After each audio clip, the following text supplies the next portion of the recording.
buenas tardes a todas las personas que se dieron cita en este panel especial del 8º Congreso Nacional de Investigación sobre Educación Normal en México.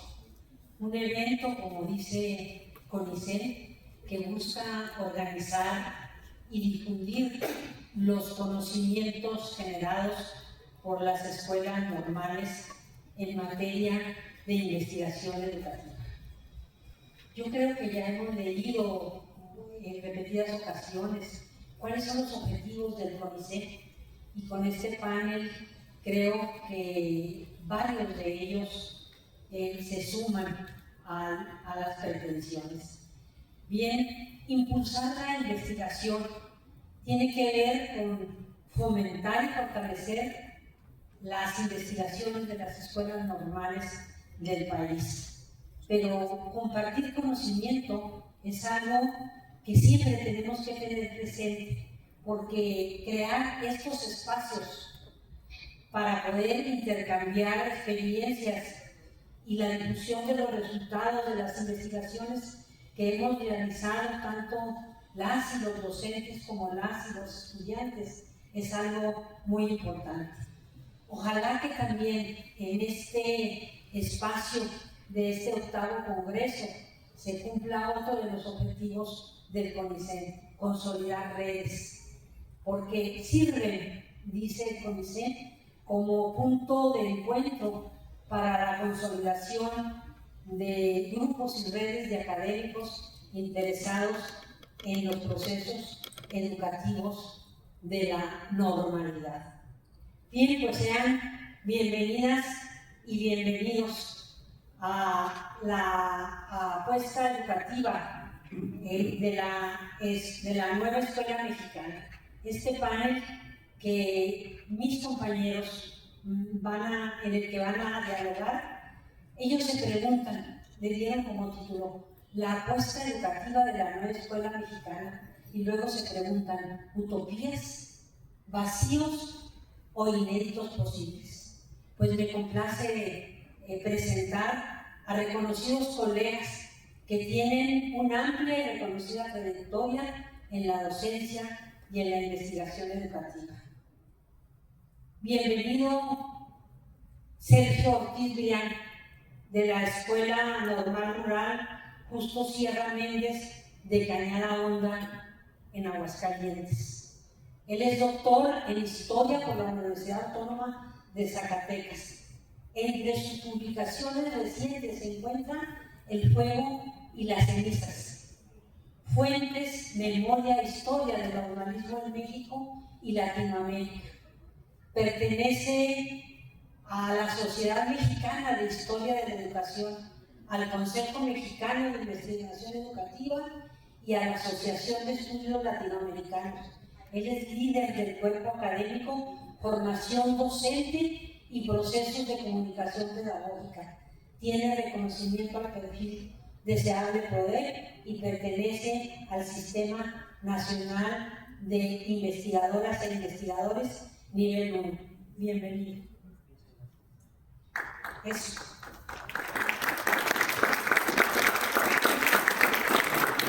Nos complace también que hoy nos acompañe Javier Arnulfo Morales Reyes, de la Escuela Normal Rural General Matías Ramos Santos, de San Marcos, en Loreto, Zacatecas. Él es licenciado en Educación Primaria, maestro en Filosofía y doctor en Historia por la Universidad Autónoma de Zacatecas. Se especializa en la historia de la educación en México. El énfasis de sus investigaciones atiende la historia social y biográfica de la educación en los siglos XIX y XX. Autor de diversos capítulos y artículos, así como de su más reciente libro, La semilla en el surco, José Santos Valdés y la Escuela Rural Mexicana. Es miembro activo de la Sociedad Mexicana de Historia de la Educación. Actualmente se desempeña como profesor investigador en la Escuela Normal Rural Matías Ramos Santos de Loreto, Zacatecas. Bienvenido, doctor. Y bueno, es un honor también recibir a alguien de casa, a Jesús Adolfo Trujillo Holguín, de la Escuela Normal Superior José Medrano, pero también de la Universidad Autónoma de Chihuahua. El doctor Trujillo es doctor en educación, maestro en educación, licenciado en educación primaria y tiene una especialidad en competencias docentes por la Universidad Autónoma de Madrid. Entre sus publicaciones recientes se encuentra la coordinación de los libros Historia e Historiografía de la Educación y Raíces y Alas del Magisterio Chihuahuense, 65 aniversario de la Escuela Normal Superior Profesor José Medrano. El doctor cuenta con perfil PRODEP y pertenece al Sistema Nacional de Investigadoras e Investigadores Nivel 1. Es miembro activo del Consejo Mexicano de Investigación Educativa, de la Sociedad Mexicana de Historia de la Educación y de la Red de Investigadores Educativos Chihuahua. Algo que no puso en su reseña curricular, pero yo lo quiero agregar, es nuestro director editorial de la Revista de Investigación Educativa de la Red de Investigadores Educativos Chihuahua, y que el próximo 9 de octubre estaremos celebrando el 15 aniversario de esta revista. Bienvenido, doctor Trujillo.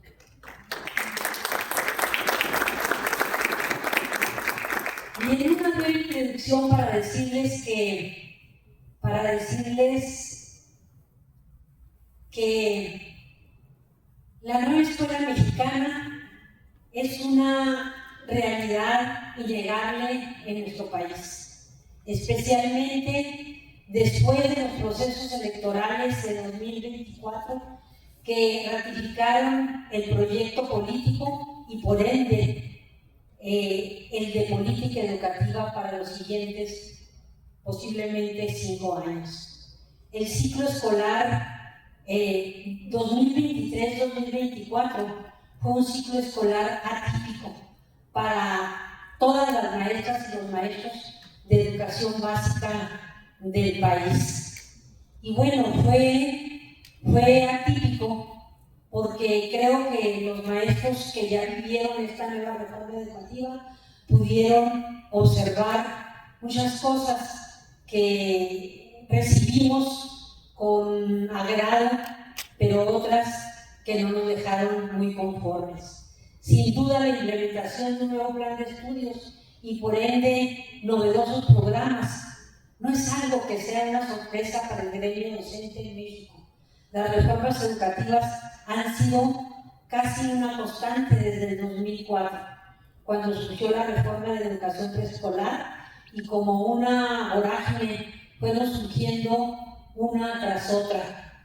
En el 2006, la de la educación secundaria. En el 2009 y 2011, la reforma integral de la educación básica. Y en el 2017, de los aprendizajes claves para llegar al 2022, la nueva escuela mexicana. Bien, pues hay algunas preguntas que son detonantes para este panel en el que vamos a invitarles a que participen y que vamos a aprovechar la oportunidad por la experiencia que han vivido de esta nueva reforma los panelistas que me acompañan y que nos acompañan a todos. Miren, ya se me trabó la tecnología. Voy a tomarla de acá del teléfono, permítanme un segundo.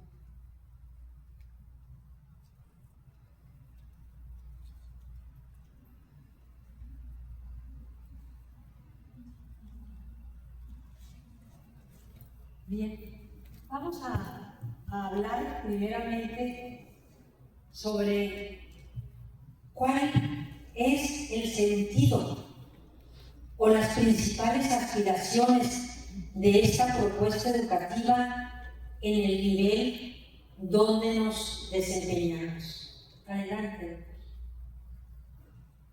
¿Usted?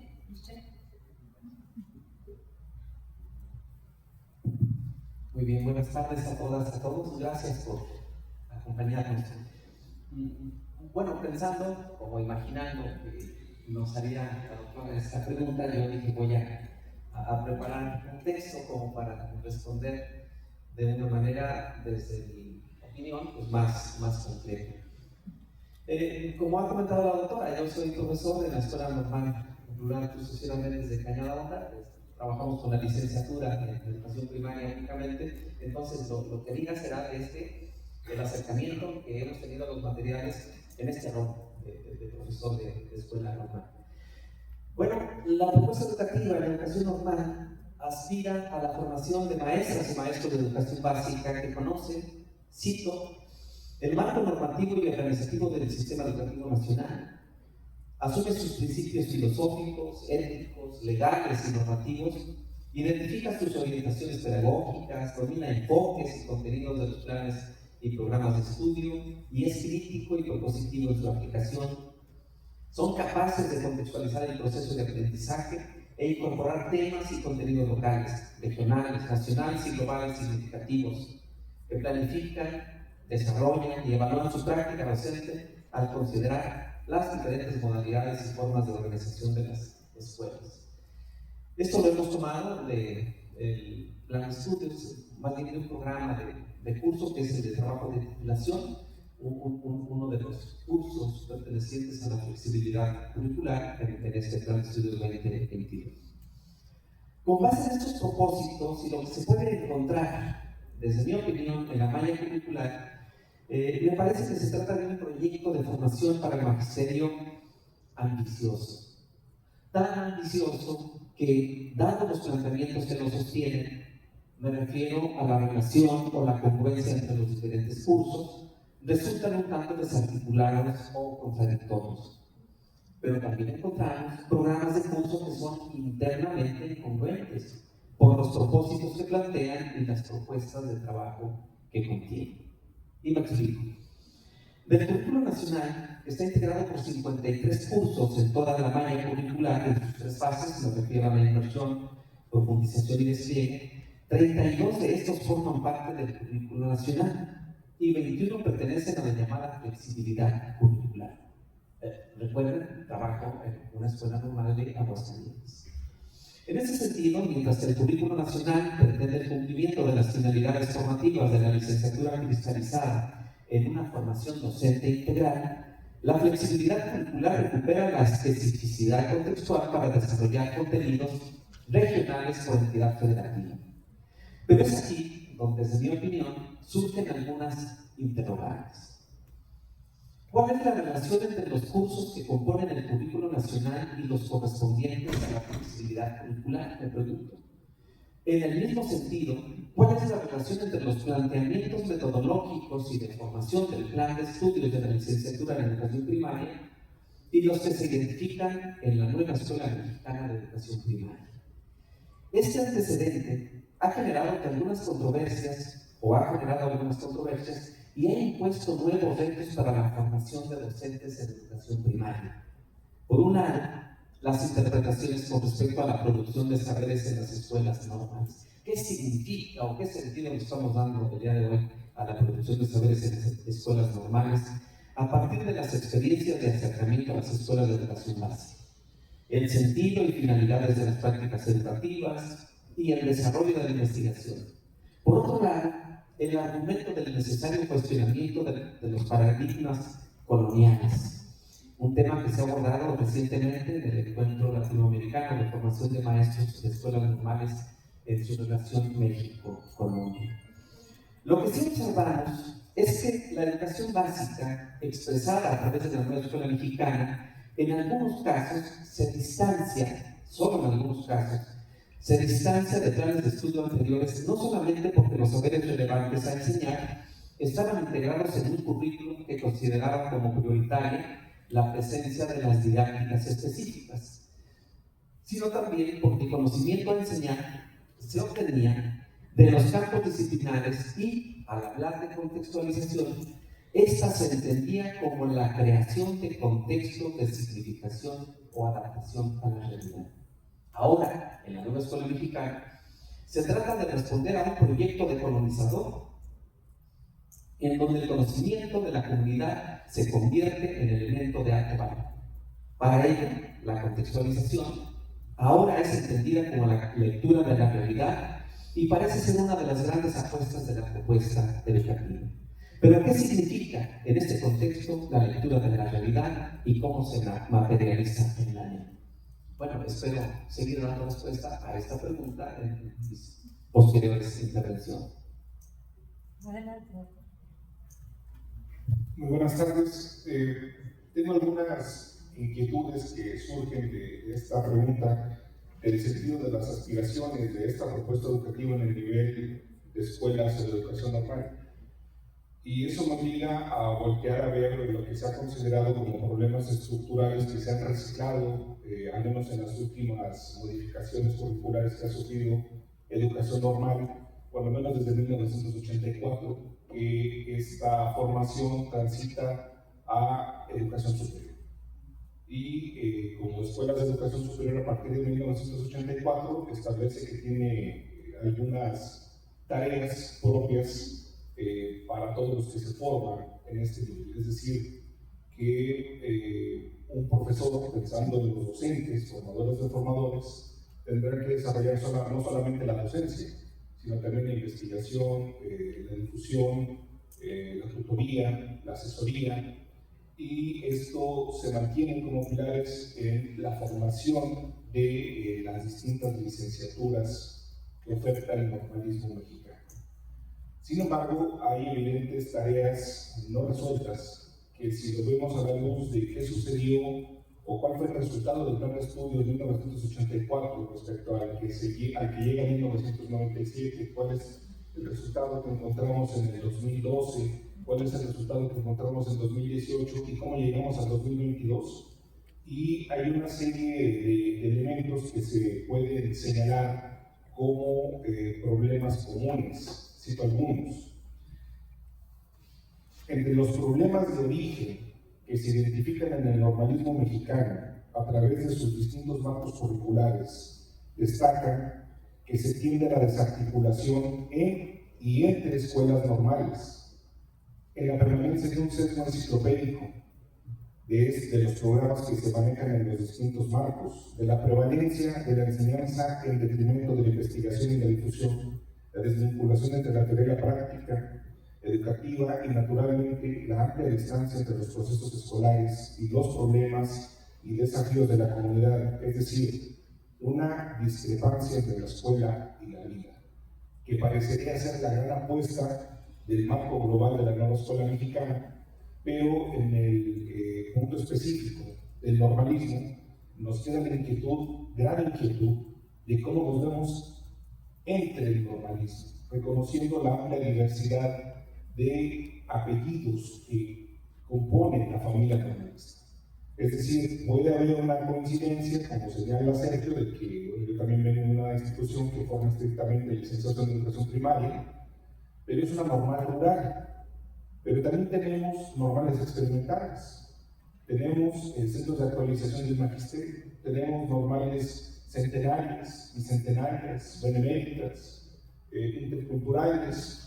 Es decir, hablamos de una familia que tiene como 11 apellidos y pueden estar ofertando la misma licenciatura, pero el diálogo entre estas instituciones hoy es una especie de caja de Pandora, solamente a juzgar por ese mapa curricular que no conocemos, al menos en ese gran porcentaje que tiene el nombre de flexibilidad curricular. La flexibilidad curricular atiende las necesidades formativas que requieren las regiones, no lo sabemos. Responde a una construcción colegiada de profesionales de la educación, de comunidades de discusión, de análisis, de debate académico sobre la pertinencia del fortalecimiento de los perfiles de egreso. Estamos en esa tarea. De manera que hay grandes temas pendientes que se suman a otra gran discusión. Todas las reformas, a excepción de la del 2022, en educación normal, han tenido una crítica. Primero llega la reforma de educación básica y después llega la reforma de educación normal. y eso genera una disparidad entre el perfil que se forma y las necesidades de un plan de estudios que ya corre de manera paralela en la educación básica. Hoy, por primera ocasión, se coloca de manera simultánea una reforma en educación básica y en educación superior de la formación docente. Sin embargo, esto nos lleva a la complejidad de, en las escuelas normales, estamos formando con la capacidad para leer reformas o estamos formando exclusivamente para ciertas reformas. Y esa sigue siendo también un tema de disputa que nosotros seguimos tratando de dilucidar de alguna forma. Ese sería mi primer intervención. Adelante, doctor Trujillo. ¿Qué tal? Buenas tardes, gracias por su asistencia. Mi participación pues sería más enfocando la experiencia y los comentarios hacia lo que es la implementación de la propuesta de la nueva escuela mexicana en educación básica y concretamente en educación primaria, que es pues, de alguna manera donde se convierte en el nivel principal destinatario de esta reforma que proviene o que ha caminado en dos sentidos, ¿no? Se trata de una reforma curricular que a su vez se ha derivado de una reforma normativa, al artículo 3 y en las leyes reglamentarias, pero a su vez es una reforma que responde a un proyecto político, ¿no? Y que eso pues es un elemento que la ha convertido también en algo muy polémico, ¿no? Como lo han sido también otras reformas, como la que le antecedió en 2013. Pero si tratáramos de distinguir los componentes principales de la nueva escuela mexicana, pues indudablemente se trata de una propuesta con un enfoque humanista, ¿no? Que es de alguna manera uno de los aspectos centrales que pues, definen su planteamiento curricular. Es una propuesta que se aleja pues, de alguna manera de los conceptos y de los objetivos que tenía el proyecto que le antecedió, ¿no? Donde hablábamos de una educación de calidad y precisamente con las reformas que tuvimos en el marco normativo en 2013, una calidad que se mide a través de los materiales y métodos educativos, a través de la organización escolar, a través de la infraestructura educativa y a través de la idoneidad de los docentes y directivos para que todo esto en su conjunto pues, garantice el máximo logro de aprendizaje de los educandos. Entonces estamos hablando de una educación que se concebía de esa manera de calidad, que lógicamente pues, tenía que ser demostrada a través de la evaluación. Entonces ocupaba en el proyecto educativo y político anterior pues, un papel muy importante el tema de la evaluación, a grado tal que se constituyeron instituciones, como en su momento lo fue el Instituto Nacional para la Evaluación de la Evaluación Educativa, pues que se encargaran de estar generando una serie de instrumentos, de políticas en materia de evaluación para ver si se estaba alcanzando esa calidad educativa. Y si nosotros la vemos desde ese enfoque, pues calidad también alineado a un concepto o a cuestiones que tienen que ver con pues satisfacer de alguna manera necesidades del ámbito productivo, del mercado laboral, con toda la terminología que rodeaba la calidad, ¿no? Competencias, evaluación, etc., ¿no? Entonces estamos ante un giro hacia una educación humanista que, pues, lógicamente, al centrarse en la persona, pues también implica cambios en estas condiciones, ¿no? que se habían venido dando. Aquí ese enfoque humanista pues, viene permeado con algunas cuestiones teóricas, ¿no? Que se han estado manejando mucho en educación básica, ¿no? Estar apoyada en los postulados de Pablo Freire, en una educación liberadora y que fomenta pues, la conciencia crítica en los estudiantes en contraposición a la educación bancaria, ¿no? como le llama ahí en su teoría. Estamos con una propuesta curricular pues, que promueve el pensamiento crítico, que pretende promover la conciencia social en los educandos y la contextualización de los saberes en la comunidad, de manera que lo hagan pues, una educación que sea significativa para los estudiantes y que pues, de alguna manera sea para la vida, ¿no? Y aquí estos postulados, pues en un momento, cuando se plantea la propuesta curricular, que pues, empieza a tomar forma, pues de alguna manera, a agarrar rumbo, ¿no? Con la reforma normativa de 2019, pero todavía, hablando de la educación básica, pues se plantea como una cuestión de incertidumbre, ¿no? El no tener así como mucha claridad de qué se trataba la nueva escuela mexicana, ¿no? O sea, se hablaba en el discurso político de esa conceptualización, pero no teniendo muy claro hacia dónde se tenía que caminar y específicamente los docentes de educación básica, pues cuáles eran los cambios que tenían que emprender para estar bajo esta línea.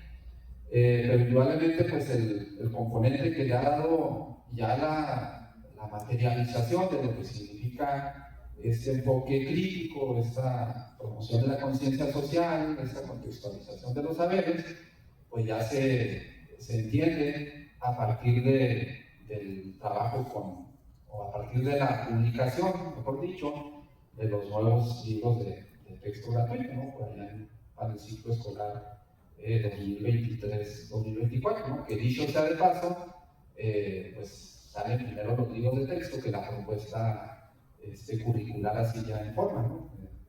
Lo que viene a ser el plan de estudios 2022, publicado en forma en 2024, ¿no? Ya por la propia Secretaría.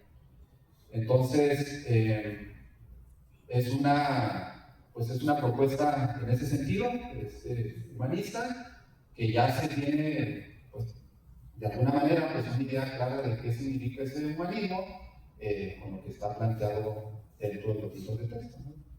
Y bueno, pues ya ahorita hablar de otras cuestiones más a fondo, pues tocaría en la siguiente intervención. Bien, doctor Morales Dueñas, ¿cuál ha sido el papel del magisterio en la implementación de las reformas educativas en México? ¿Y qué se espera del magisterio en la reforma actual? ¿Qué tanto podemos hablar de utopía? Bien, esa pregunta de por sí es una provocación. Un proyecto educativo genera utopía en el magisterio. Pues quienes somos románticos de la educación creemos que sí.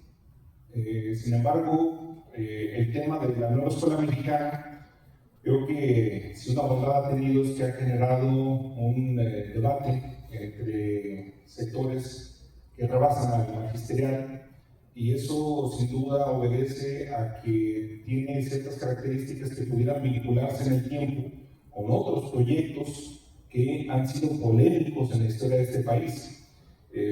Yo imaginaba el caso de tal vez con las respuestas, sobre todo mediáticas, que ha tenido esta reforma de la nueva escuela mexicana. Ya mencionaba el doctor Jesús, por ejemplo, la gran polémica por los libros de texto, ¿no?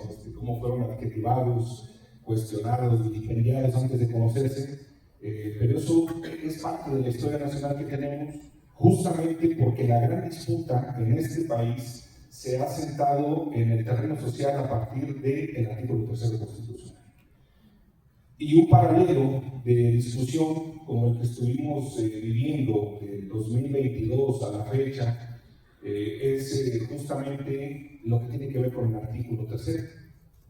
Un paralelo de reforma igual de polémica, pues yo creo que a pesar de la opinión de ustedes, la que se gesta la primera reforma al artículo del siglo XX con el general Lázaro Cárdenas, bueno, que ya se le dejaron así, que se conoció como reforma de educación socialista, porque estuvo cargada de una disputa a partir del concepto, aunque bien a bien no se entendía cuáles eran las prácticas, cuáles eran los contenidos, cuáles eran las rutas escolares que proponía esta reforma educativa, pero al tener la palabra socialista, pues dice Gracia Arroyo, fácilmente ella identifica 32 interpretaciones diferentes de lo que significaba el socialismo, dependiendo del interlocutor al que se le consultara. Es decir, los políticos podían tener su interpretación, el magisterio de la región sur, centro, norte, podían tener otra interpretación, los sectores clericales otra interpretación, y creo que si hoy hiciéramos el ejercicio, ¿qué es la nueva escuela mexicana? Tendríamos no 32 interpretaciones, tendríamos una multiplicidad de descripciones interpretativas sobre lo que es la nueva escuela mexicana, y es ahí donde yo encuentro un paralelo de está constituyendo para el magisterio mexicano una utopía, construir lo que se define como la nueva escuela mexicana, y sería difícil afirmarlo, pero también sería injusto negarlo, porque, insisto, creo que en este país el normalismo es garante de una defensa identitaria de la escuela pública. Y en esa ruta, si hoy la nombran la nueva escuela mexicana, se va a defender. Si le ponen otro adjetivo, también se va a defender. En ese sentido, a mí me llama muchísimo la atención cómo hoy, a pesar de la polisemia interpretativa que genera la nueva escuela mexicana, encontramos también una discusión muy interesante en quien incluso señala que ni es nueva, ni es mexicana. Es decir, que empiezan a encontrar justamente esa contradicción incluso en el discurso, porque tal vez es un abuso del lenguaje ponerle a un proyecto educativo estos dos complementos, dado que en algún sentido es como que negar lo que hay detrás. Y el proyecto primigenio tal vez más importante que ha visto este país en su historia moderna es el proyecto de la Escuela Rural Mexicana, y en su momento también se le nombró como la Escuela Nueva. Y hubo instituciones, y hubo un proyecto, y hubo una pretensión de transformar la sociedad desde la escuela, como pareciera que hoy se sugiere hay esa posibilidad. ¿Hasta dónde alcanza? No lo sé. Lo que me queda claro es que del 1917 al 2022 se le ha metido mano al artículo 3 por lo menos 11 ocasiones. Y en esas 11 ocasiones nos permite entender que los proyectos sí generan una expectativa de futuro para el magisterio que está construyendo el porvenir, pero no sé hasta dónde nos alcanza hoy para señalar que estamos en esa disputa de una utopía. En la reforma del 34, con el término socialista, se decía que era una incongruencia hablar de un modelo de educación socialista en un régimen capitalista, y que en ese sentido se estaba partiendo de una mentira. Pero hubo un grupo muy numeroso de profesores que dijeron, es cierto, hay una contradicción y difícilmente la escuela puede construir un régimen social socialista. Lo que es innegable es que la educación permite construir las condiciones para el advenimiento de una nueva sociedad. Hoy, esa discusión creo que se está dando, pero hay todavía como que estamos en la nebulosa etapa de clarificar cuál es el papel del magisterio y hasta dónde apunta hoy la escuela para la transformación de la sociedad que tenemos. Doctor Ortiz Leal, por favor. Pues tengo aquí anotada la pregunta y voy a aprovechar para hacer algunos comentarios que tienen que ver con algunos puntos tocados por el compañero Carlos. Bueno, quedamos que les iba a hablar acerca de la lectura de la realidad y quiero empezar primero por mencionar ese afán de los proyectos seccionales, que parece que no lo va a decir tanto, pero tiene lo suyo. Ese afán como de negar, como decía Harley, los planes o proyectos educativos anteriores, como si se tratara de que lo que se propone en este momento es ahora sí que lo que nos logrará llevar a una transformación plena de la sociedad, del país. Bueno, Les dije que había algunas cuestiones, les había comentado que hay algunas cuestiones que tienen que ver con planes de estudio anteriores y que en otros casos sí parece haber cosas nuevas. Me enfocaré en estos puntos. Bueno, mientras que los saberes y el conocimiento científico incorporado a cada campo formativo se convierte en los contenidos del programa sintético, eso lo sabemos, nos queda claro, la contextualización es el ejercicio de acomodo, le pongo yo así como entrecomillado, de los contenidos del programa sintético en su relación con las problemáticas establecidas o definidas en el programa analítico. Parece que hasta allí vamos bien. Y ahí es donde tiene presencia precisamente la lectura de la realidad, esta entendida como esa metodología que se emplea para acercarse a las comunidades, para identificar y sacar los problemas, en donde los saberes comunitarios se convierten en contenidos.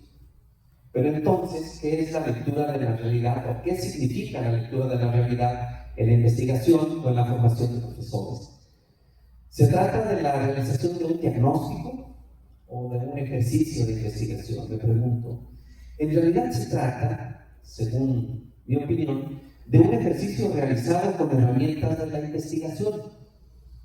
Y así lo podemos advertir en un ejercicio realizado por Judith Kahneman por allá en el año 2000, como para ver que no se trata precisamente de algo nuevo o tan nuevo. Ella lo hizo en el año 2000 con mujeres pertenecientes a un círculo de alfabetización en el Estado de México, donde encontramos que la identificación de saberes de la comunidad, según lo señala Kahneman, depende de cómo y dónde se les busca. Es decir, cómo buscamos los saberes de la comunidad y con qué herramientas lo hacemos. Y lo dice así para referirse a la posición analítica y conceptual con la que hace el reconocimiento de conocimientos de las mujeres acerca de la lengua escrita. Es decir, lo que estoy entendiendo aquí es que la lectura de la realidad no la hacemos o no podemos hacerla solamente con el conocimiento empírico. Necesitamos hacerlo con una postura analítica y conceptual.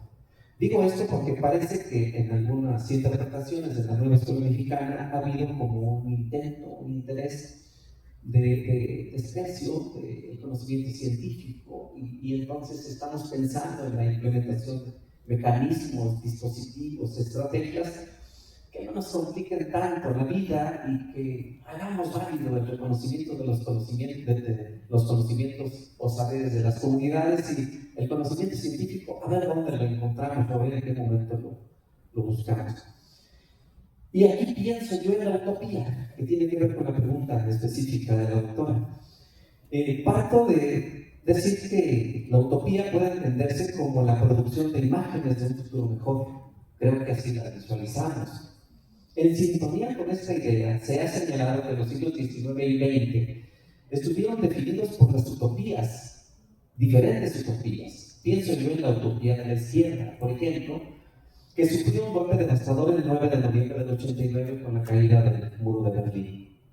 Por otro lado, hay quienes afirman que el siglo XXI nació eclipsado por estas utopías y en ese sentido observamos que las nuevas generaciones, según Marc Aurèle, manifiestan escaso interés por su futuro y, en todo caso, centran sus preocupaciones en su propio presente, en esa postura del zapping o del next, o como señala Marc Aurèle, para los individuos más jóvenes la ausencia de utopías conforma su hábitat natural y conocido. Bueno, pues a pesar de esto, y reconociendo que no se trata de un proyecto que pretenda el establecimiento de un modelo económico y político que nos regrese al pasado, me atrevo a decir que el planteamiento de la nueva escuela mexicana, con todos los vacíos o contradicciones o inéditos posibles que se le pueden encontrar, pienso que significa una nueva utopía. En esa lectura que ha hecho Hagen precisamente, en esa comparativa con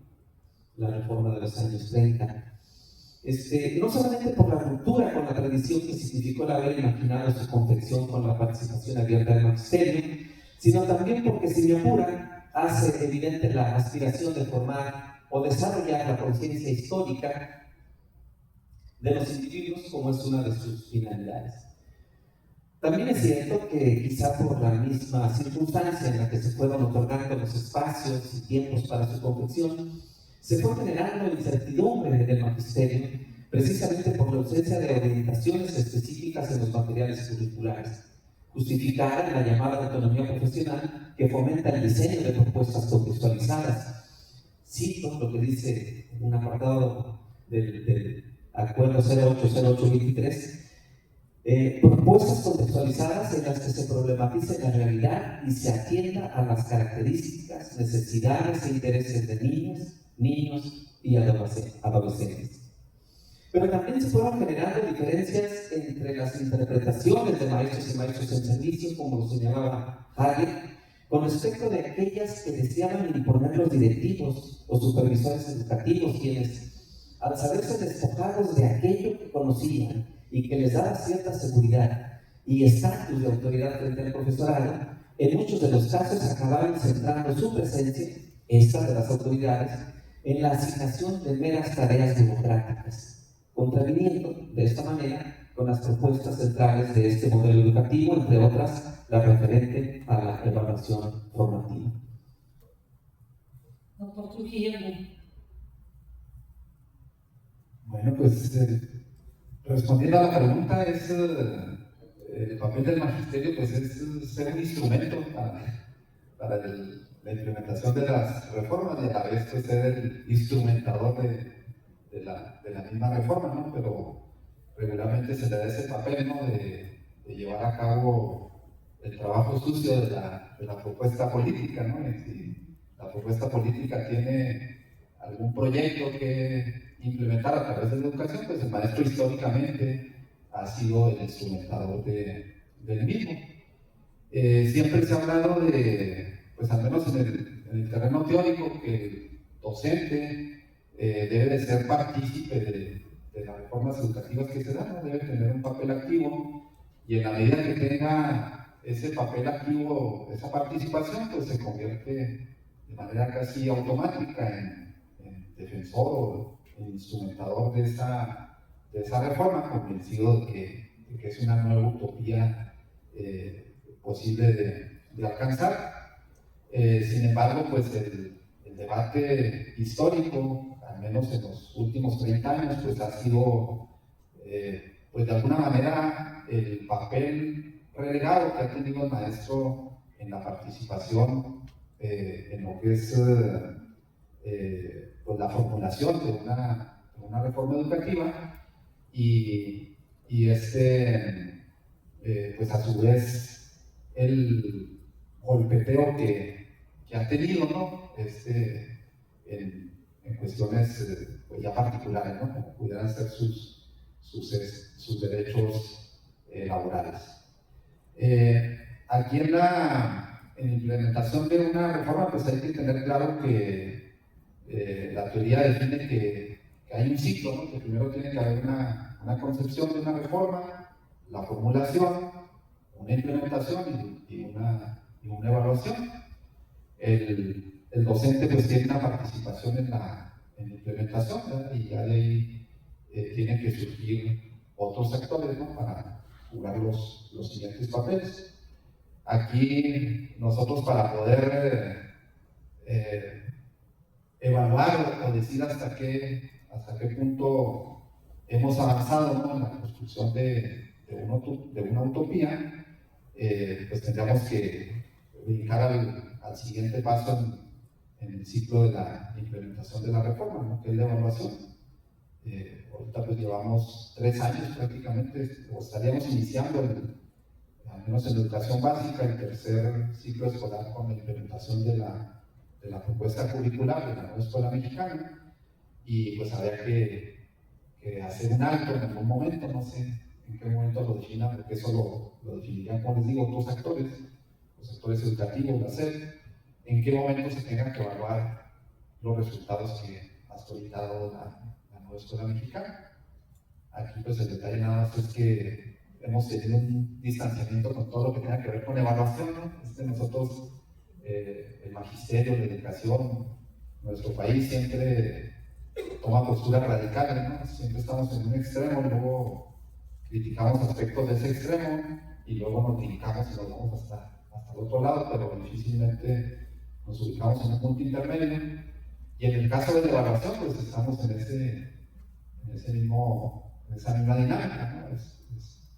Nos volcamos en una política en 2013, en exceso sobrevalorando el papel de la evaluación en todos los procesos pedagógicos y la toma de decisiones políticas, los aspectos que tengan que ver con el ingreso, permanencia, reconocimiento en el servicio educativo para los docentes, y luego brincamos a una nueva propuesta educativa, una nueva propuesta curricular también, y pues cambiamos al extremo contrario, ¿no? Donde desaparece, primero se transforma, primero se maquilla, ¿no?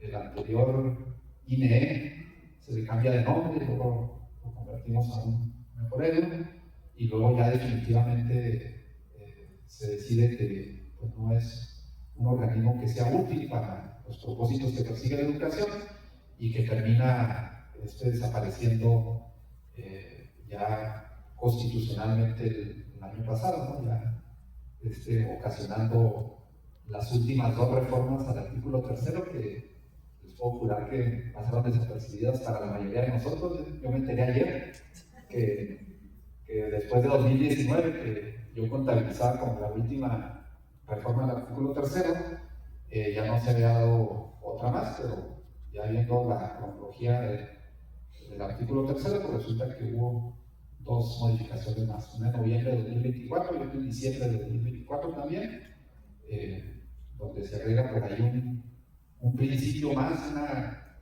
una tarea más para la educación, de educar en la prevención del maltrato animal, la de noviembre, y la de diciembre, que deroga la fracción donde se hablaba de mejoreo, de todo lo que eran las funciones y todo esto, con la desaparición de los últimos organismos públicos autónomos, ¿no? que se dio con la propuesta del nuevo gobierno.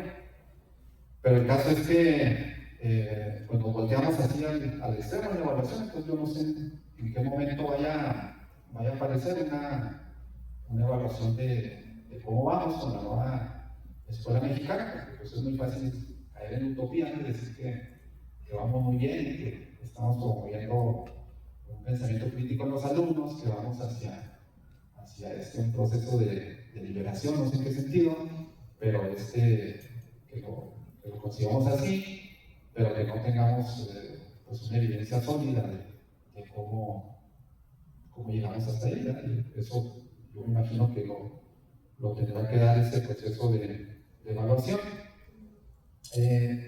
Y ya volviendo a las utopías, que yo creo que hay varios aspectos ahí que en el camino pues ya los estamos, o al menos visto desde la experiencia personal, pues ya los estamos viendo como una utopía. Uno de ellos pues es el tema de la autonomía curricular, concebida así como una total autonomía. Yo veo una dificultad muy seria en los profesores, y lo estoy viendo con los compañeros así al lado, ¿no? Porque está significando de problemas para poder adaptar un planteamiento curricular tan abierto, ¿no? Que tenemos por ahí un lineamiento muy general en lo que es el programa sintético, ¿no? Que nos proporciona la Secretaría de Educación Pública, y luego ya el docente en su colectivo, con las necesidades de su escuela, se tiene que sentar con sus colegas y ponerse a hacer un plan analítico, ¿no? Donde diga, bueno, voy a adaptar los contenidos curriculares al nivel educativo en el que estoy, al grado al cual atiendo, y tienen que responder ese planteamiento a estas necesidades. Pero lo que estamos viviendo pues es una total anarquía, ¿verdad? Hay colectivos docentes que sí han tenido la capacidad de sentarse y poder hacer planteamientos más o menos ordenados, y habemos colectivos donde cada quien anda por su rumbo, ¿verdad? Porque no hay como una guía, ¿no? Les digo, nos dedicamos de ese extremo rígido, con una serie con un currículo que decía Manuel Gilantón, que era un currículo de 1 kilómetro de distancia y 1 centímetro de profundidad. Nos volcamos a un currículo demasiado abierto, que para algunos aspectos que se tienen que trabajar en las escuelas, pues no tienen la gradualidad, ni la secuencia, ni la lógica que un diseñador curricular, por mucho que reneguemos de que los especialistas hacen el currículo y luego los profes nada más lo implementamos, y nosotros abogábamos por participar en ese diseño curricular y ser los actores del diseño curricular, pues yo veo que nos está costando mucho trabajo y que no tenemos los elementos necesarios ni el tiempo para hacer planteamientos curriculares sólidos y que lleguen a esa secuencia, ¿no? Entonces, si vamos a las escuelas y evaluamos a los alumnos, que ya ahorita la política de educación pues está semana, ¿cómo vamos a evaluar? La escuela mexicana dice que no tenemos que aplicar evaluación.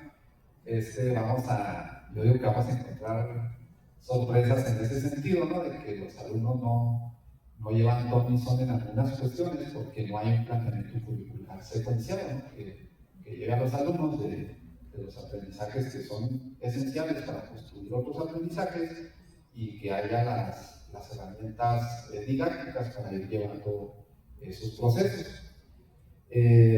Finalmente considero que eso es una utopía también, el proponer un cambio sin cambio, o sea, aspirar a que cambie la educación, a que cambie la conciencia social, a que cambie el nivel de vida de las comunidades, a que se dé una transformación educativa, pero que no haya cambio en las cuestiones estructurales del sistema educativo.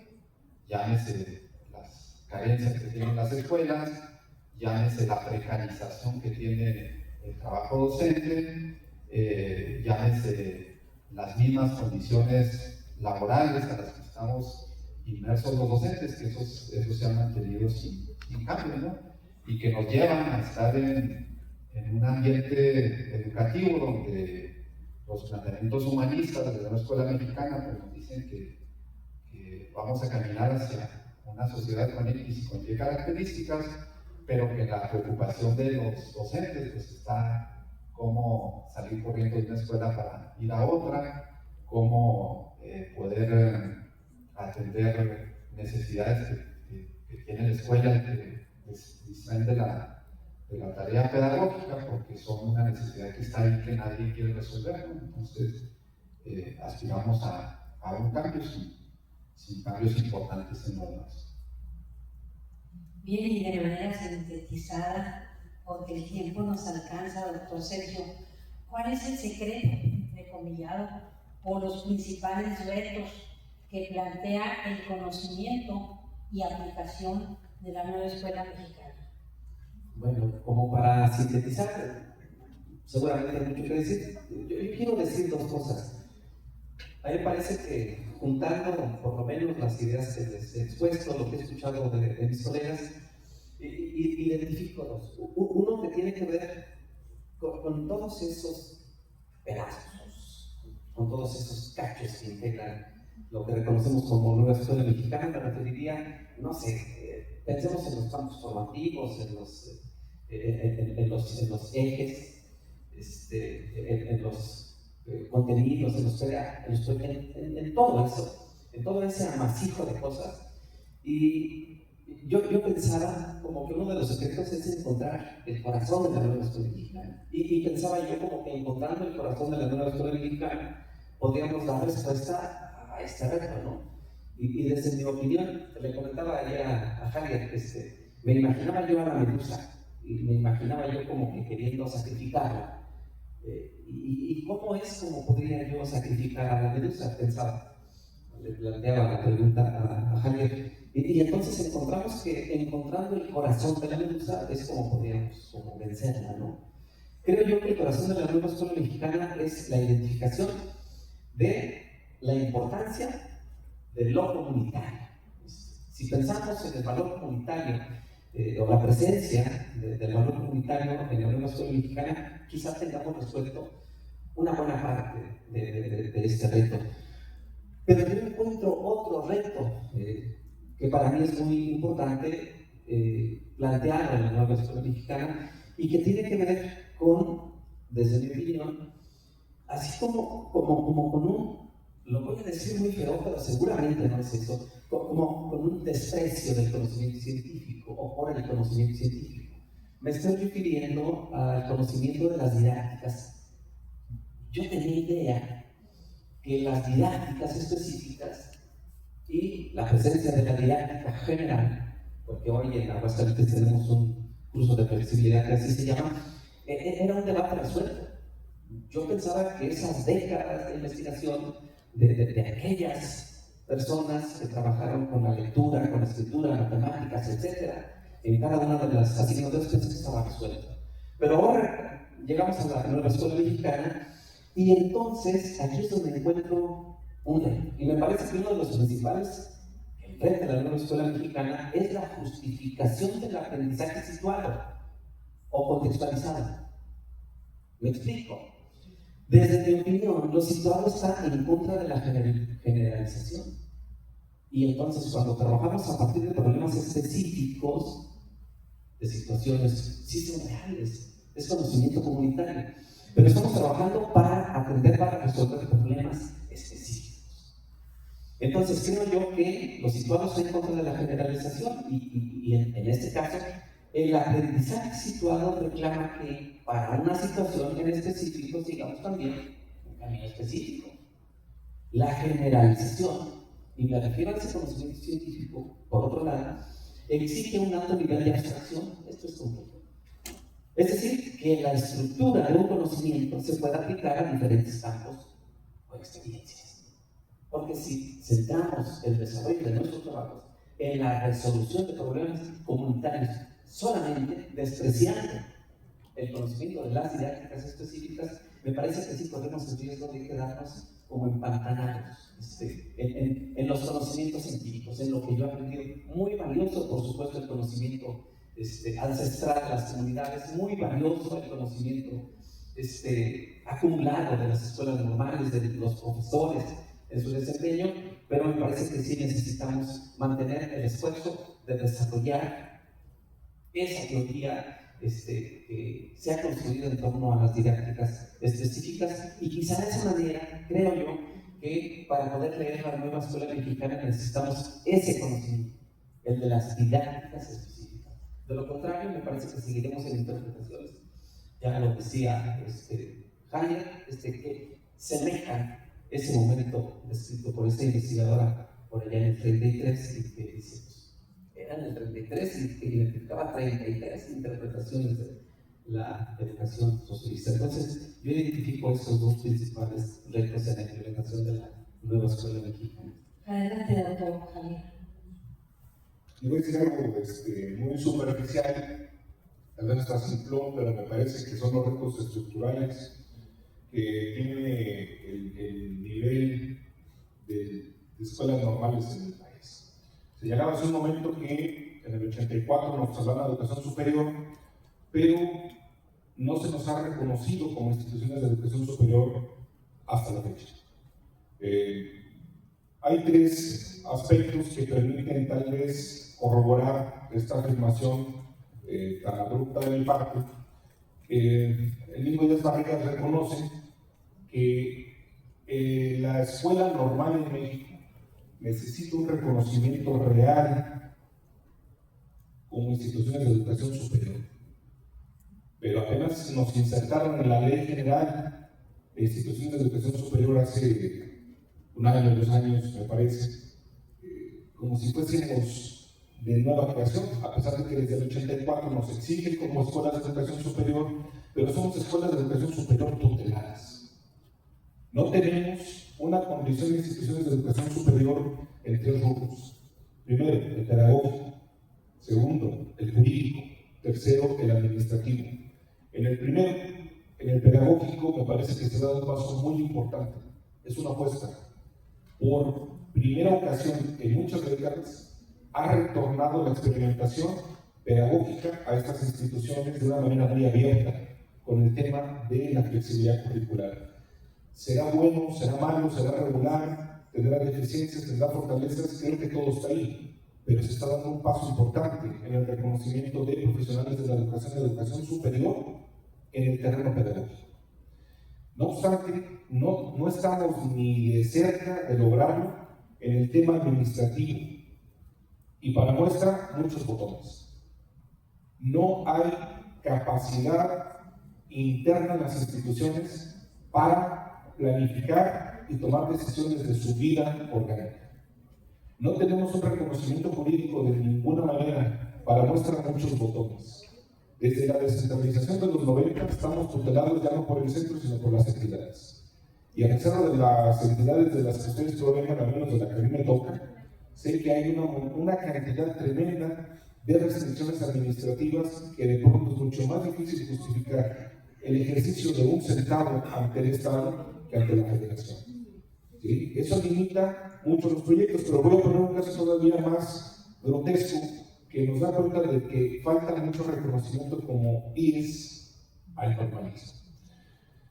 En 2021 se recuperaba, con eso cierro el dato, se recuperaba que somos en promedio 14,000 integrantes, docentes, personal de apoyo administrativo de las escuelas formadoras de docentes en instituciones públicas en México, 14,000, pero solamente el 20% tiene una condición de personal de tiempo completo y de base. Solamente el 20%. ¿Cuál es la apuesta de una transformación de un proyecto educativo que tiene una condición de pauperización laboral del 80% de su profesorado? Síntesis, tenemos un gran reto, pero son retos estructurales que no se resuelven con la promoción de un proyecto educativo, si no se resuelven los proyectos estructurales de origen y de transición de educación superior, y eso vienen desde los años 80. Y ahí hay un tema de disputa también de cuál es la escuela normal que queremos. No todo puede descansar en los hombros del profesorado en una condición de pauperización laboral y de instituciones que no tienen capacidad de administrarse ni de tomar decisiones. Hay pasos importantes que se han dado, pero tenemos un reto enorme todavía por transitar. No se diga en el tema de la comprensión y apropiación de un nuevo mapa epistémico que nos cuesta todavía muchísimo. Pero estamos en la ruta y creo que ahí están los temas de los retos que hoy enfrenta el normalismo mexicano. Doctor Jesús.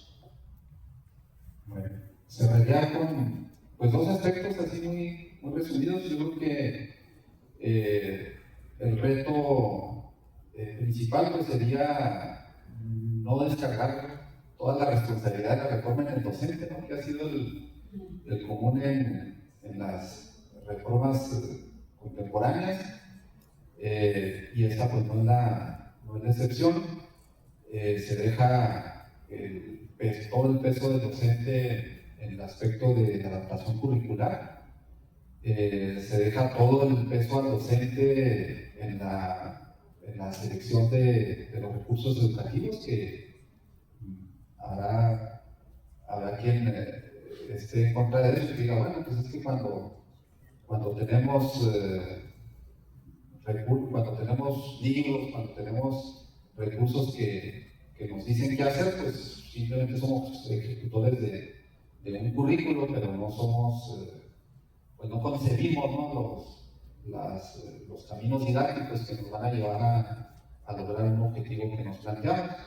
Pero si nos situamos en la realidad, pues es una carga muy pesada para el docente, ¿verdad? Que se necesita una vida aparte, la vida de ser humano, y luego una vida de docente para estar siendo el diseñador curricular, el diseñador de materiales educativos, adaptador de la tecnología para poderla traducir en recursos que sean atractivos para los estudiantes y que no dan en esas condiciones que estamos hablando. Se deja todo el peso del docente en manejar este discurso de la autoformación o de la autocapacitación, o como le queramos llamar, pero que la haga el mismo, ¿verdad? Yo identifico un vacío muy fuerte en el tema de la actualización en cuestiones que serían básicas de la nueva escuela mexicana, ¿no? Que una propuesta curricular nueva pues tiene que venir con una estrategia también mínima de socialización, de que todo el magisterio que se entienda con el mismo lenguaje que se entiende por la propuesta de la nueva escuela mexicana. Y siento que ahí ha quedado un vacío y que de nueva cuenta volvemos a esta situación, ¿no? De dejar la responsabilidad en los docentes y luego ahora trasladadas todas esas funciones que anteriormente concebíamos como una responsabilidad de estructura, ¿no? Ya sea estructura a nivel estatal, estructura a nivel federal, a través de los centros de maestros, descargándola ahora hacia la propia institución, hacia el plantel. Se deja toda esta responsabilidad, se trasladan responsabilidades que anteriormente pudiéramos asociar con la función de la vaca sagrada, ¿no? Como popularmente se dice, de los gurús de las reformas educativas, llámese Díaz Barriga, llámese quien sea, pues ahora se trasladan a los APP.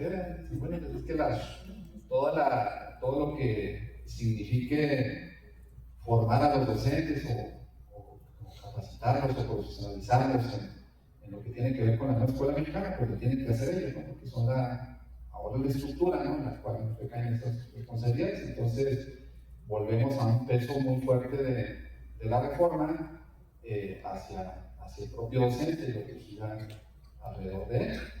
Y ahorita recordaba, por ejemplo, una situación que se dio por allá cuando iniciaba la implementación de la nueva escuela mexicana, donde en un colectivo escolar, que no voy a decir el nombre, dicen, vamos a revisar el enfoque de la nueva escuela mexicana y vamos a llevarnos de tarea leer unos apartados, ni siquiera el libro completo, unos apartados del libro un libro sin recetas para la maestra del maestro.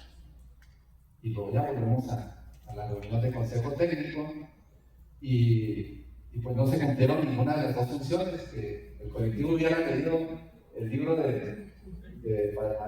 un libro sin recetas, ni se cumplió el objetivo de haber convertido el espacio del consejo técnico escolar en un espacio de discusión para socializar qué era lo que entendíamos por decolonialidad, por pensamiento crítico, por el enfoque de la historia, por muchos temas que se manejan en ese libro.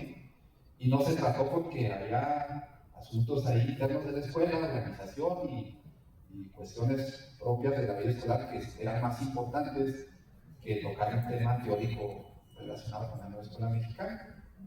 Pasa el tiempo y por iniciativa de un inspector escolar, no de un lineamiento federal ni ningún documento que tuviera que ver con capacitación, se le ocurre hacer una jornada de formación para los maestros en los principios de la nueva escuela mexicana y invita a unos expertos del área de los servicios educativos del Estado de Chihuahua para que fueran a impartir ese taller, y muy buenos, por cierto, en su trabajo. Y lo primero que hacen es cuestionar a los maestros sobre los conceptos clave de la escuela mexicana. ¿Qué es de colonialidad? ¿Qué entiende por la compartencia? ¿Qué entiende por pensamiento crítico? ¿Qué sabe de Freire? Pues todos así, ¿no? Y pues que no tomaron la capacitación del CETE de aquel día, ¿no? Que decía que tenían que hacer esto. No, pues teníamos cosas más urgentes que atender. Entonces, caemos en ese fenómeno que comentaron ahorita, ¿no? De que las interpretaciones que se están dando por esas circunstancias que hay alrededor de las escuelas, pues son muy diversas, ¿no? Y mientras estemos así como que cargando esa responsabilidad exclusivamente en los docentes, pues es bastante peso. Y el otro punto, pues sería el cambio educativo, ¿no? Se requiere para cumplir con la aplicación cabal de la nueva escuela mexicana, pues que sea un cambio educativo, ¿no? Que tiene que ver con todo eso, resolver las cuestiones estructurales, el liderazgo, perfeccionar o apoyar el desarrollo del liderazgo académico de los directivos para que puedan estar en condiciones de llevar a cabo estas tareas que asigna la propia propuesta curricular, el tema de los recursos, la visión compartida, ¿no?, de lo que es la nueva escuela mexicana, y pues lógicamente que estos temas son muy complejos de poderlos llevar a la práctica, porque no estamos en un sistema educativo que sea así sencillo, ¿verdad? Es un sistema educativo gigantesco y con una diversidad cultural y geográfica que lo hace ser más complejo, ¿no? Entonces, por ahí tendrían que caminarlos las estrategias. Y bueno, y para terminar, doctor Trujillo, y ante este panorama que nos plantea, ¿hasta dónde es posible una decolonización del conocimiento desde este planteamiento educativo? Pues teóricamente lo maneja la propuesta curricular y es algo, pues es algo interesante, ¿no?, de poder alcanzar, pero yo en la práctica, y situándome, como les decía ahorita, ¿no?, en la experiencia que tengo en la educación básica, pues es algo que todavía no se entiende con qué se come. O sea, si hiciéramos esos ejercicios de evaluación entre los docentes y que nos basáramos en hacer un sondeo, ya no de cómo están haciendo efectivo estos principios, que sí están plasmados de manera muy clara en el libro de texto. Eso yo creo que sería un punto muy, muy importante a favor, ¿no?, que no se trata únicamente de una propuesta curricular que quede en el aire, ¿no?, que nos diga hay que formar alumnos analíticos, críticos y reflexivos, y luego que cuando aterricen los materiales educativos sea lo contrario a ese principio. Se propone la nueva escuela mexicana fomentar el pensamiento crítico y los materiales educativos van hacia ese propósito. Pero el detalle está en eso que hablo de la formación del docente, ¿verdad? Que si hiciéramos ese ejercicio de conceptos mínimos que manejamos los docentes, pues yo creo que nos llevaremos una gran sorpresa, que un porcentaje muy grande nos vamos a saber con qué se come ese concepto que se está manejando a nivel teórico.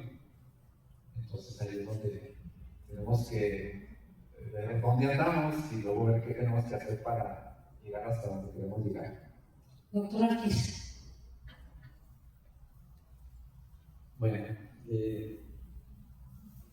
yo quiero responder esta pregunta pues apoyándome de Boaventura de Sousa.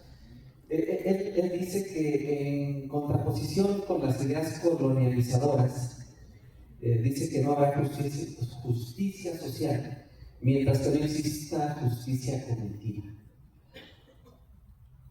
Dice también que las comunidades producen conocimiento que no es reconocido como conocimiento científico por parte de las universidades.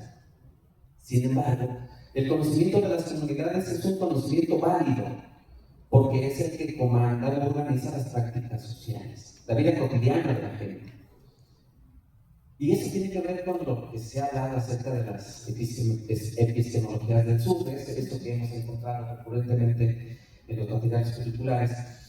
Estas epistemologías del sur son un reclamo de traer para dentro de la universidad para reconocer los conocimientos de estos grupos sociales que han sufrido sistemáticamente la injusticia social del colonialismo, del capitalismo, del patriarcado.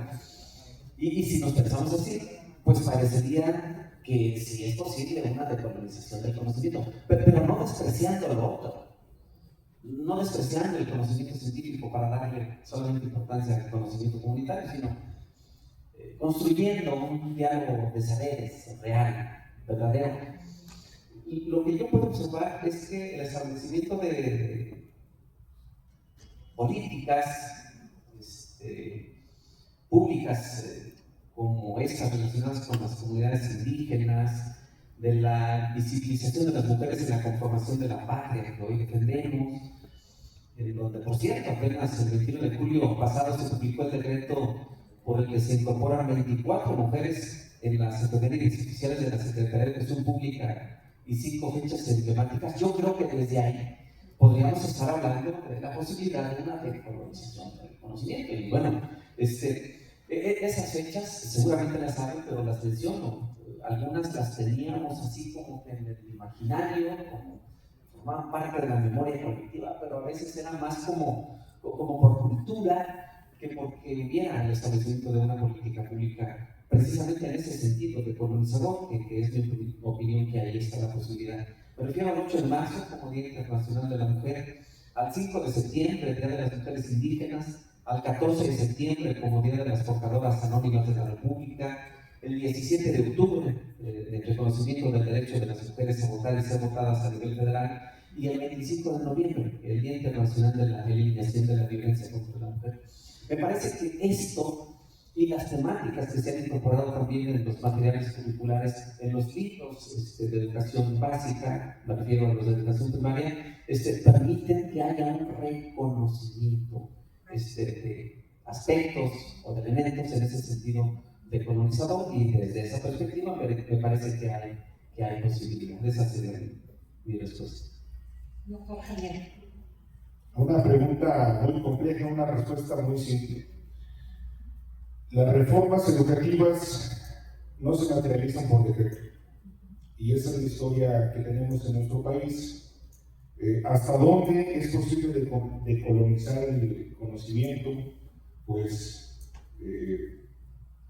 tan fácil como imaginar, el conocimiento se puede liberar, decolonizar, se puede construir la autoridad de una sola manera, en la medida en que el magisterio se apropie de la reforma. Mientras eso no suceda, así los cantos de sirena sean muy fuertes, no van a aterrizar. Yo creo que ahí está nuestra utopía, bien sentada como normalistas. Todos queremos ese horizonte de otredad, pero la reconstrucción del pensamiento, del conocimiento, es una tarea que nos obliga a involucrarnos a todas y a todos.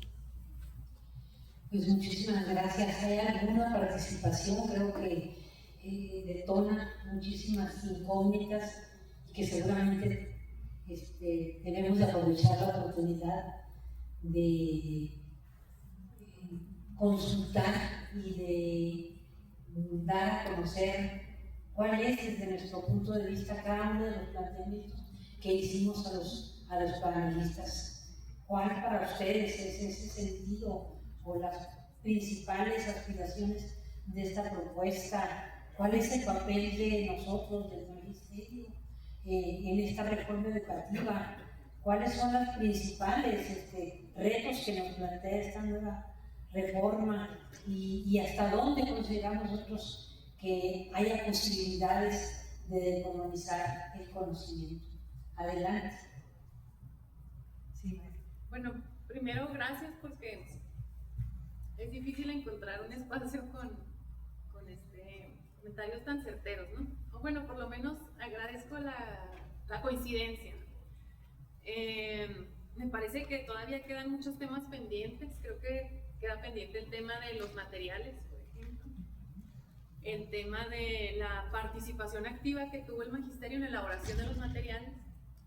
También el tema del hueco que ha quedado en los materiales para escuelas multigrado, que yo entiendo que es la mayor parte de las escuelas públicas trabajan con esta modalidad, ¿no? Con multigrado, y creo que hay un vacío, y por cierto me parece que esa modalidad es lo más avanzado, yo creo, de nuestro sistema educativo, ¿no? La modalidad multigrado, porque permite aprender precisamente desde lo colectivo, ¿verdad? Y desde la comprensión de los espacios y de los saberes de los otros y de las otras, para crear como esos conocimientos comunitarios, ¿no? Me parece también que queda pendiente el hecho de la participación de los docentes de normales en el codiseño de los programas. hay mucho que analizar porque, bueno, habemos quienes hemos participado en este diseño y hemos observado que esas participaciones, pues, aunque manejan estas nociones de colonialidad, pensamiento crítico, Freire, todas esas cosas, las metodologías siguen siendo metodologías que no responden al ideal de la nueva escuela mexicana. No sé, creo que celebro mucho pues este panel y creo que daría para mucha conversación más sobre esto, ¿no? Y bueno, pues nada, muchas gracias y felicidades a los tres y a la maestra Rosa Isela. Gracias. ¿Alguien más? Sí, maestra, adelante. Pues también felicidades y muy interesante actividad académica. Durante pues, el transcurso de la misma, pues uno va también reflexionando y pensando, ¿no? Pues, en mi opinión, en este sentido de cuáles son las aspiraciones de la nueva escuela mexicana, pensaba hace unos minutos, tal vez como han señalado ustedes, no es tan nuevo, pero creo que si los maestros pues logramos apropiarnos de como aspiraciones que tienen la dignidad humana, la igualdad, la democracia, el revalorizar, sin despreciar, como decía usted, sin despreciar también el otro conocimiento, pero bueno, revalorar lo que es también propio de México, la identidad, pues creo que ya daríamos un paso.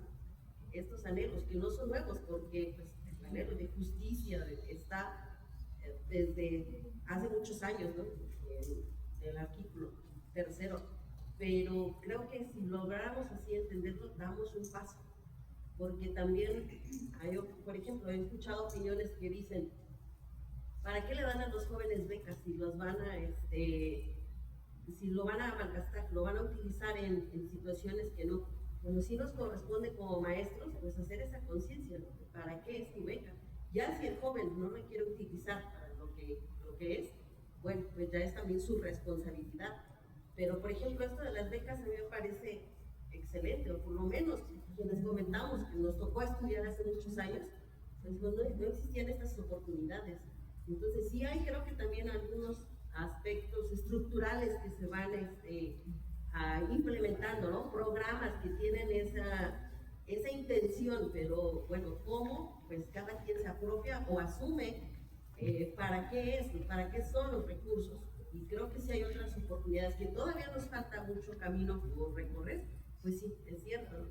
Pero me parece que desde ahí están las aspiraciones, por lo menos así lo vemos, avanzar en este proceso de justicia, de democracia, de igualdad, de revalorización, de identidad, pero también, bueno, al mismo tiempo, como señalaban, pues hay todo este proceso administrativo, burocrático, y bueno, queremos o vamos encaminados en algo, pero le decía a mi compañera, pues sí, o sea, estás en la academia, quieres estudiar, quieres revisar, pero ya llegó urgente esto y te tienes que salir porque es tu función y tienes que ir a atender la función administrativa. Por ejemplo, para mí en eso sí ha fallado esta transformación, porque cuando se inició en el sexenio anterior, pues se decía que iba a haber menos trabajo administrativo para los maestros, que sí iba a ser un cambio.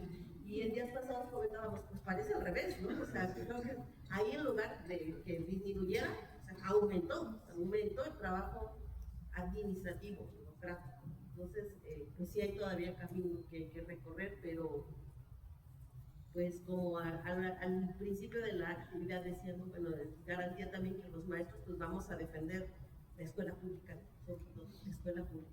Si está bien estructurados los programas con el codiseño o no, pero vamos a defender la escuela pública, la justicia, la igualdad. Gracias. ¿Alguien más? Quería comentar también, primero agradecer la participación de cada uno de ustedes y buscar esta aclaración de conceptos y también las incertidumbres que tenemos nosotros en relación con la nueva escuela mexicana, todos los conceptos nuevos que aparecen, ¿no? Yo, por ejemplo, me identifico con esta cuestión de la decolonialidad. Pues, primero no entendíamos ni a qué se refería eso. Entonces, como que hay cosas que parecen simples o que son complejas, pero pueden ser simples, y el compartir ese tipo de incertidumbres de ustedes hacia nosotros nos hace como que, bueno, son dudas o incertidumbres que todos tenemos, y que este es un espacio que nos están compartiendo y que nos hace sentir que hay cosas que muchos sentimos, pero sin embargo a veces hasta las callamos porque no sabemos hasta qué punto cada uno de nosotros tiene o no conocimiento. No sé, en esta cuestión de la incertidumbre, ¿no? Del conocimiento. Muchas gracias por compartir. ¿Alguien más? Sí, adelante. Nada más, pues, primeramente, un gusto escucharlos y mis comentarios van de la siguiente forma. Uno de ellos creo que es necesario que los maestros también cambiemos nuestra postura epistemológica, que rompamos muchos paradigmas para poder apropiarnos de esta nueva escuela mexicana.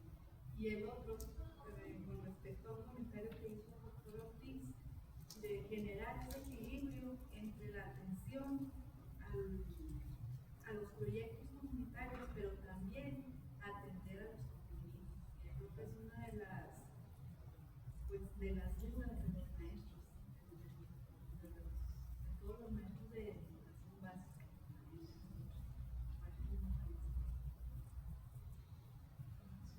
¿Quién más?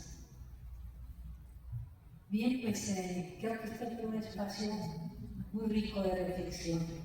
Y bueno, invitarnos a nosotros mismos, invitar a otros a que juntos vayamos dando pasos para buscar esa utopía que creo que todos anhelamos. Yo agradezco al doctor Sergio, al doctor Javier, al doctor Trujillo por haberme permitido acompañarles en este espacio tan importante de reflexión. Muchas gracias.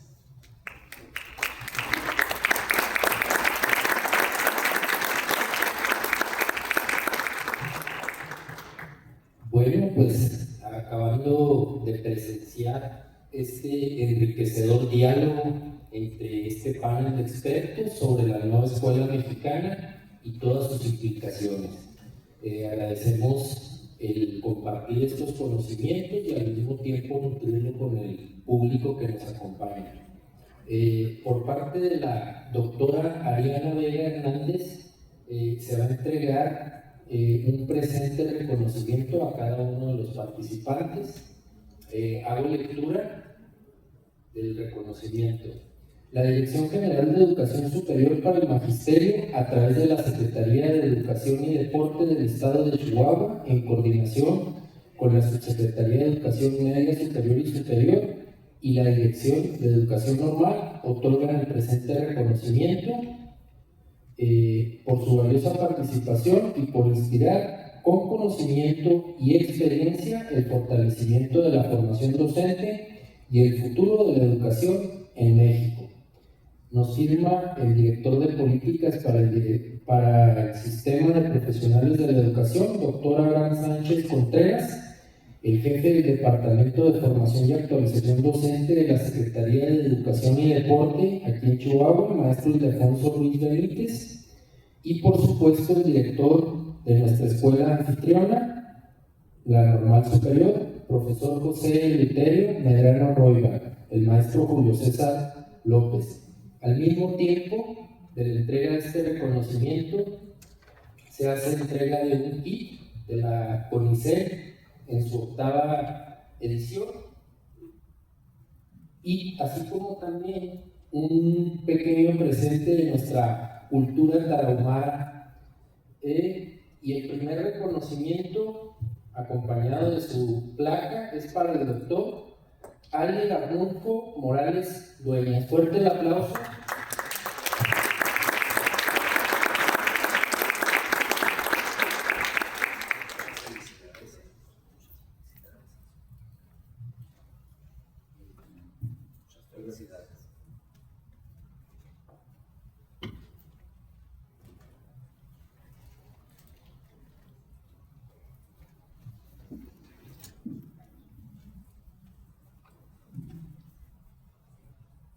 De igual manera, es también para el doctor Sergio Ortiz Briano. Fuerte el aplauso.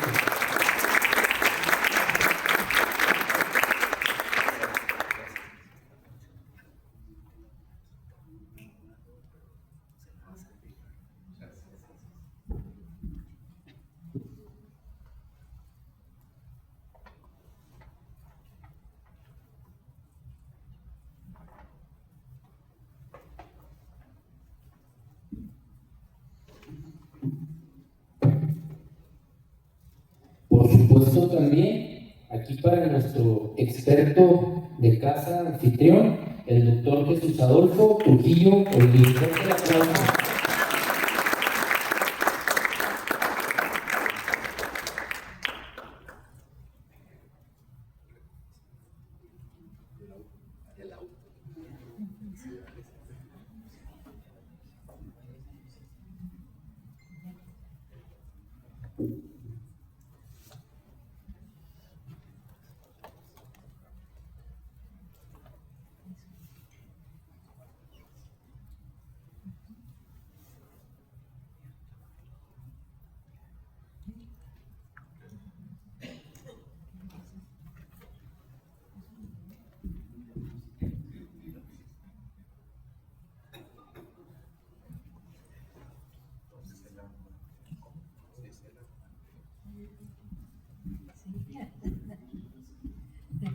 También aquí para la moderadora de este panel, Rosa Isela Orona Gutiérrez, Romero Gutiérrez, la doctora Rosa Isela Romero Gutiérrez. Fuerte el aplauso.